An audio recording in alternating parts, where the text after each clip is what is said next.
Simisisu ai afati zeso na fukunya genitani Manakarena umahitazi Falyau amiliau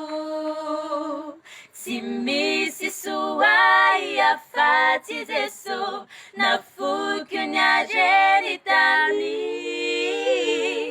Manakarena umahitazi Falyau aminiau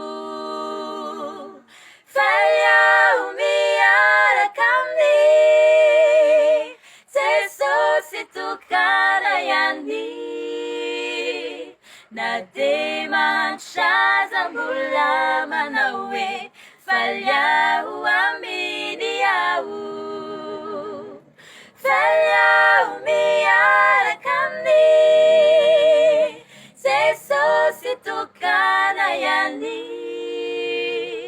Nademan siya zambula manawe Falyau